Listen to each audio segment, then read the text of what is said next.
अगर सौम्या पोखरेल को यहाँ तक अगर वो बोल रही है आप लोगों के पास, मीडिया के पास, तो उसको लाने वाले ही अखिलेश कश्यप। मुझे लगता है कि अगर हम अकेले ही जाएंगे तो काफ़ी है, एक लड़की के लिए ले जाएंगे। और मुझे लगता है कि वो जब हमसे मिली थी तो आधा एक घंटा तक रो ही रही थी हमें देख के, जब पहले बार मिली थी, कि मैं आप लोगों की बहुत बड़ी फैन हूँ। अगर आप में लालच था तब न जी आप बोलने लगे कि हमको काम नहीं देते हैं, तो आप ये बोलिए कि हमने टैटू बनवा के काम लिया था, आप लोगों को इमोशनल करके हमने काम के लिए ये किया। आप हमें इतना प्यार करते हो तो हम आपके दुश्मन कहाँ से हो सकते हैं? सोचने वाली अभी भी शायद आपके नाम का इस्तेमाल करके बने रहना है। तो कोई बात नहीं है, मान लीजिए ये तो सीख मिलती है इंसान को, जब रास्ते में चलता है ठोकर लगती है तो ज्ञान आता है कि रास्ते में देख के चलना चाहिए, ठोकर भी लगता है। आखिरी सवाल है मेरा अखिलेश जी आपसे, पैन इंडिया की बात कर रहे हैं, भोजपुरी को नेक्स्ट लेवल की हम बात कर रहे हैं। संघर्ष 2 में आप लोगों ने दिखाया कि हम नेक्स्ट लेवल पर लेके जा रहे हैं भोजपुरी को। जैसे अब बॉलीवुड में करण अर्जुन एक हो जाते हैं, पवन खेसारी के लिए भी आप कुछ करिए एक साथ, ताकि भोजपुरी सचमुच जो है वो एक स्थापित हो जाए। बिल्कुल, देखिए हमारी भोजपुरी जो है ना, उन दोनों में एकता आज भी है, लेकिन हम उनको ही दोषी नहीं देंगे, उनके ही टीम वाले के नहीं। हमारे तरफ से भी कुछ बोला जाता है, उनके तरफ से भी बोला जाता है, और आजू बाजू के जो रहने वाले लोग हैं वो मोटिवेट कर देते हैं दोनों स्टारों को कि आप भी करते हैं मोटिवेट? नहीं, हमने कभी नहीं। और एक बात बता देते हैं आपको, हमारी टीम से कभी भी पवन भैया के लिए कोई भी सदस्य आज तक अभद्र टिप्पणी नहीं किया, कभी भी नहीं किया है। और हम लोग को अगर कुछ बोल भी देते हैं तो हमको लगता है कि हाँ, इस बार हम लाइव आके उनके साथ रहते हैं, विशाल सिंह जी, तो हम और विवेक जी बोले थे।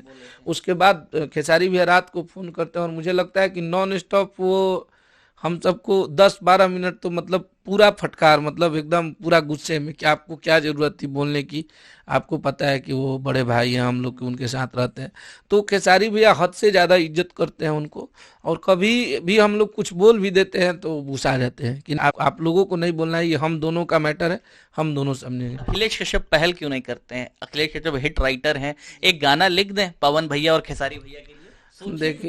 देखिए हम तो आए थे तो गाना पवन भैया के लिए भी लिख रहे थे, लेकिन सबसे बड़ी चीज़ ये है ना कि हम लोग थोड़ा सा स्वाभिमानी है भाई जी, और थोड़ा सा अगर मान सम्मान में कमी लगती है तो वहाँ से हम रास्ता मोड़ लेते हैं। मुझे अगर मेरे में टैलेंट है तो मुझे आदत नहीं है किसी के पास रिक्वेस्ट करने की कि भैया भाई जी मेरा गाना गा लीजिए, ये सब हमसे नहीं होगा।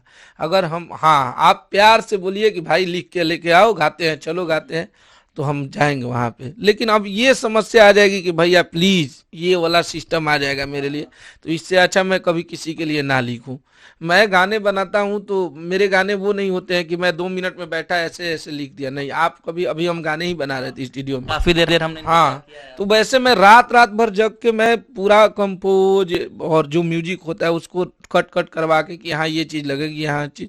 तो हमारे जो गाने बनते हैं बजने के रीज़न ये है कि हम बहुत ज़्यादा क्रिएटिव हैं और बहुत ज़्यादा क्रिएशन करते हैं।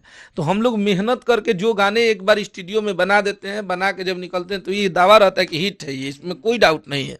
जो हमारे गाने आते हैं वो बजने के लिए ही आते हैं। तो हम बहुत ज़्यादा छीछालेदर नहीं करते हैं, जैसे कि रोज़ रोज़ गाने आए, ये सब सिस्टम नहीं है हमारा। 1 महीना पे, 1.5 महीना पे गाने आते हैं, लेकिन वो ब्लॉकबस्टर रहते हैं।